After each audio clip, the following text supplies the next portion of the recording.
You were supposed to come back." That's what I whispered to the porch light 3 nights in a row, until I stopped believing it would ever flicker on again. My parents left me at Grandma Evelyn's house with no suitcase, no goodbye, and no explanation. They said it was just a short visit. It turned into years, and when they finally showed up, at her funeral, I realized they hadn't come back for me. They came back for appearances. I spent 17 years learning to live without answers. And somewhere along the way, with tools, silence, and my own 2 hands, I rebuilt what they never gave me: stability. If you've ever been quietly erased from your family or felt like you were the one left behind, stay with me. Because this story might show you that healing doesn't wait for an apology. Sometimes, peace begins with the smallest repairs. I still have the envelope they handed me at the church, still sealed, and I don't need to open it. What I've created, with Evelyn's garden, her porch, and my own voice, says more than any letter ever could. So don't wait for closure to knock. Sometimes the door you need to open is the one that leads back to yourself. Before we dive into the story, if you're enjoying these meaningful stories, don't forget to hit that like button and subscribe to the channel so you never miss out on more. Now let's start the story together. They said it was just a quick stop at Grandma Evelyn's. No suitcases, no goodbyes, just a lukewarm, "We'll be right back," like they were dropping me off at the library. The car ride was quiet except for the hum of the air conditioning and a song on the radio about coming home.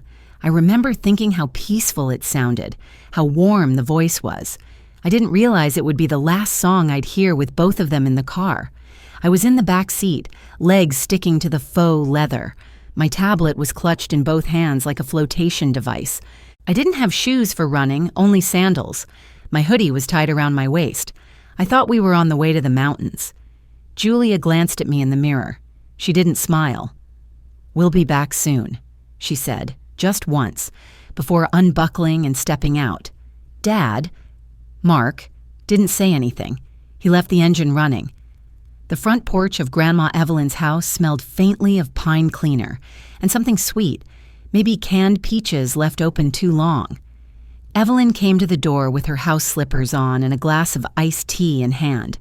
Her hair was tied up with a blue scarf. She looked puzzled. "You weren't expecting us?" I asked, already knowing the answer. She blinked and glanced past me at the car, now idling in her driveway. "Well, come on in, sweetheart." She didn't ask questions. That was her way.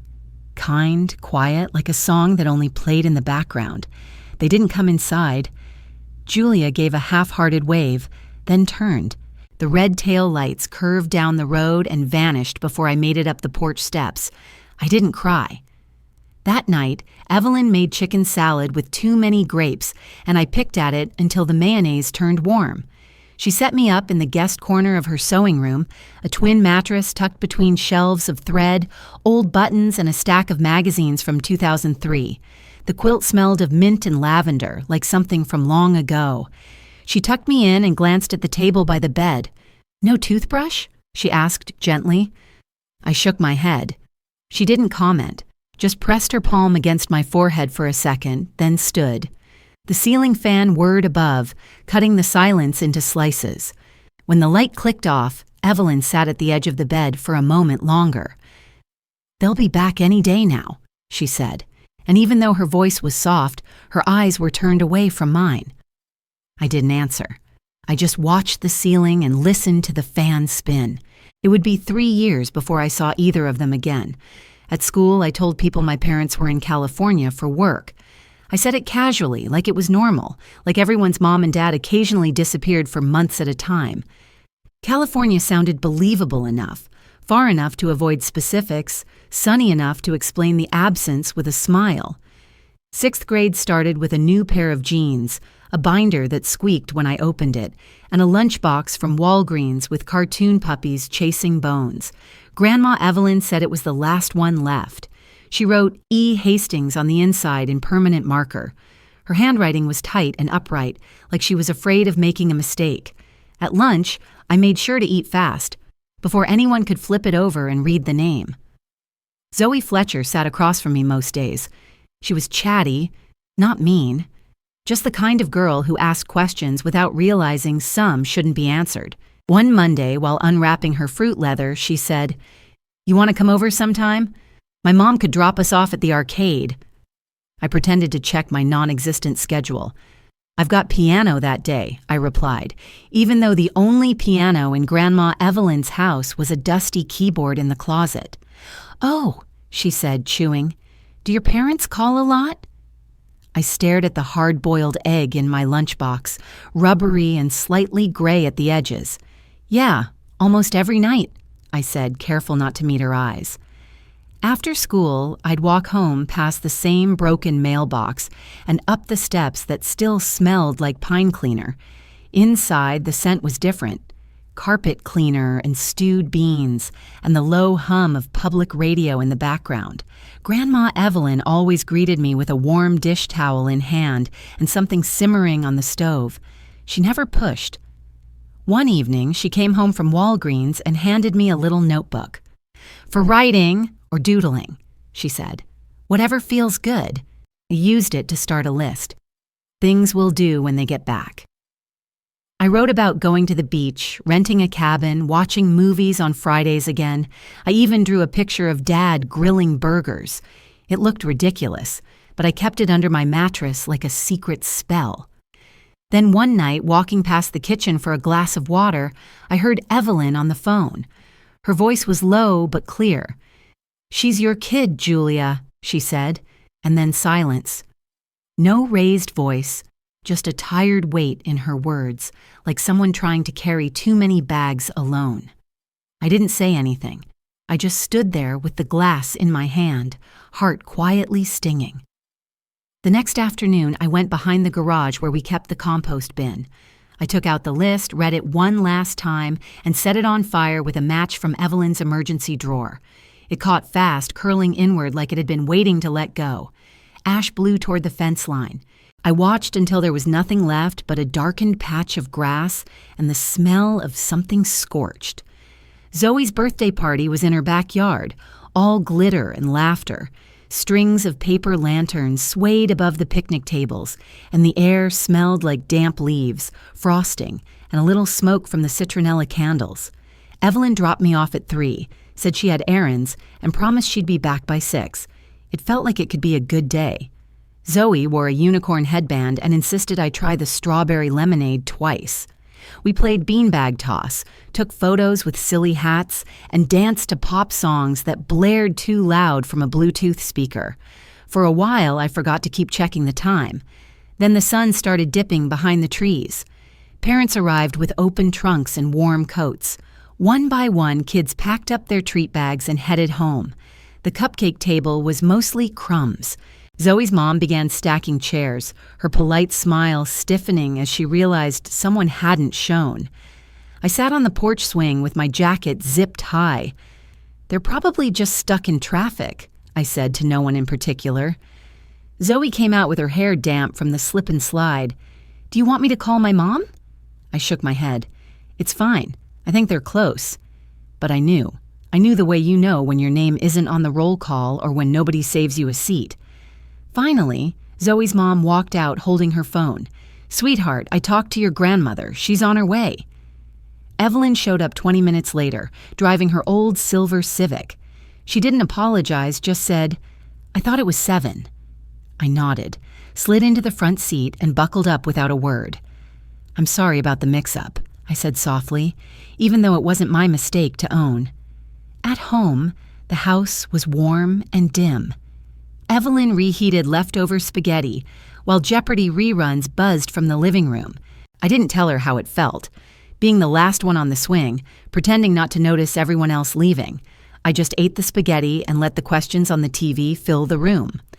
"Category is American history," the host said cheerfully. Evelyn guessed wrong twice, but she didn't seem to mind.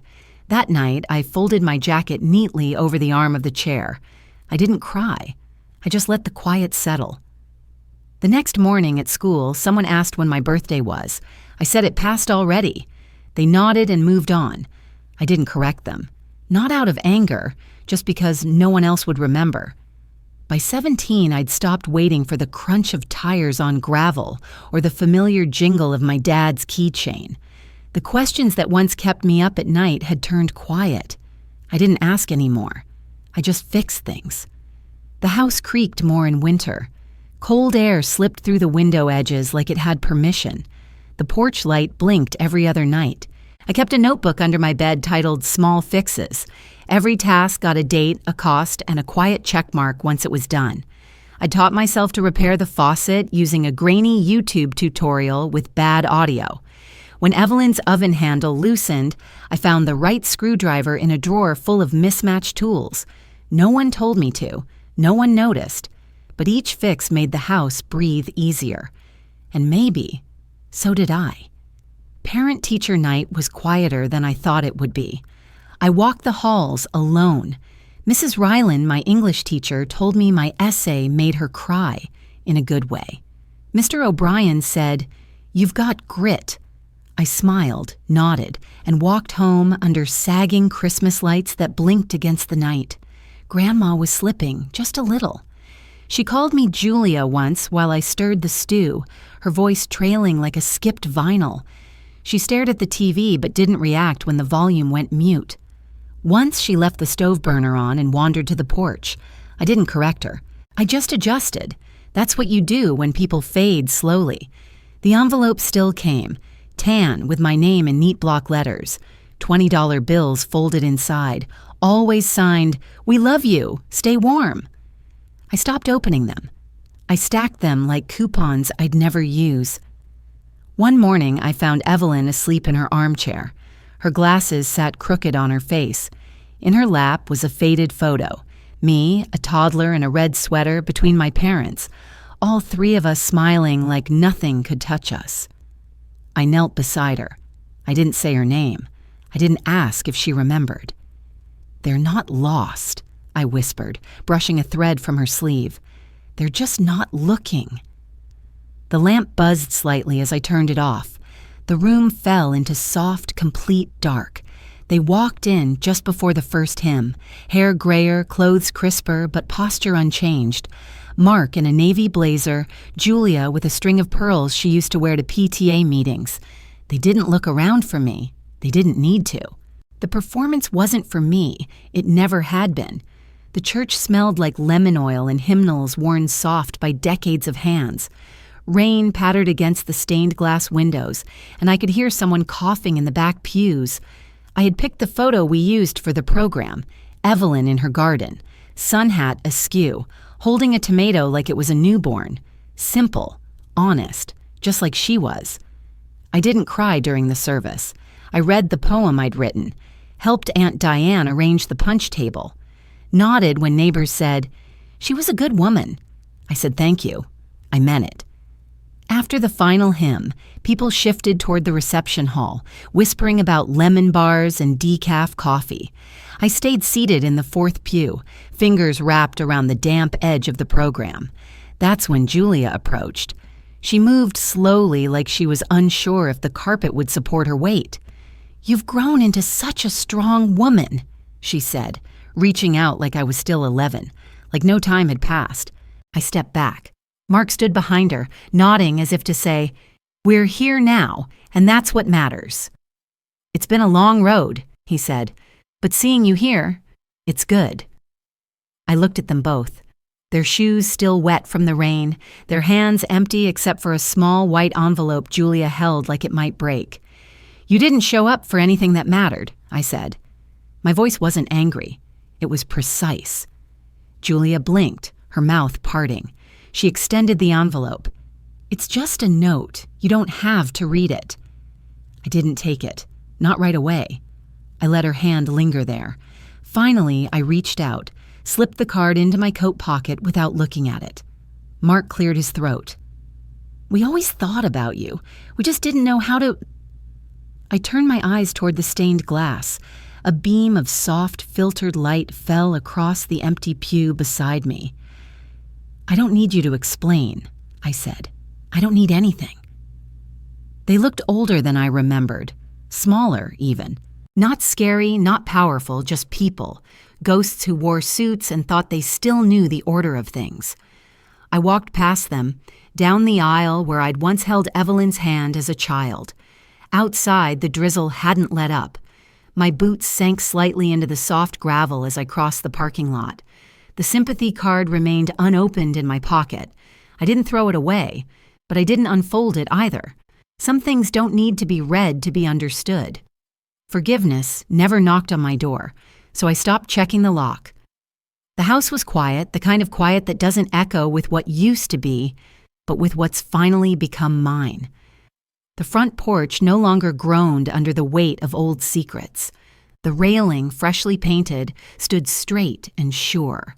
A pot of basil leaned toward the kitchen window where sunlight touched the sill like a soft breath. Another envelope came that morning. Same careful handwriting. Same postmark. I didn't open it. I didn't even pause to consider. Just slid it into the drawer where the rest lived, some still sealed, a few flecked with glitter, one stained faintly with hot chocolate from a winter I don't remember fondly. I spent the afternoon repainting Grandma Evelyn's old bedroom. The yellow I chose was soft, the color of late summer afternoons, not hospital lighting. I fixed the loose lamp base she used to grumble about every evening when it tilted sideways. And then, because no one told me not to, I lit the backyard fire pit and took out the notebook. The one with the list, things we'll do when they come back. Ice cream in Wilmington. Movie night every Friday. Dad's chili cook-off. Pages creased from being read too often, from a time when hope came in envelopes and excuses wore perfume. One by one, I dropped them into the flames. Not out of bitterness, but because I no longer needed them to make sense of anything. The smoke curled upward, quiet and slow. I sat beside it, legs folded beneath me, a mug of peppermint tea warming my hands. The sky dimmed into a deep October blue. Somewhere in the distance, wind chimes stirred, but I didn't look away. I wasn't mourning. I wasn't waiting. I was simply here. Grandma once said closure isn't about hearing the right words. It's about knowing you don't need them anymore. I didn't fully understand it back then. Now, I did. My phone buzzed against the kitchen table. One new message, Julia H. I didn't open it. I silenced the phone and set it face down. Then I turned back toward the window where the basil leaves tilted gently toward the light. The room smelled of lemon soap and something like peace. I watched the basil by the window lean into the late autumn light and realized peace is something we grow for ourselves, not a gift we wait to receive. Life has taught me that family isn't defined by who comes back. It's defined by how gently we care for the people who stayed, including ourselves. If we can keep our hands steady and our hearts open, even quiet rooms can feel full. I'd love to hear how this story touched you or reminded you of your own journeys. Feel free to share a memory or reflection below. Thank you for listening, and may your days ahead be lit with the simple warmth of belonging.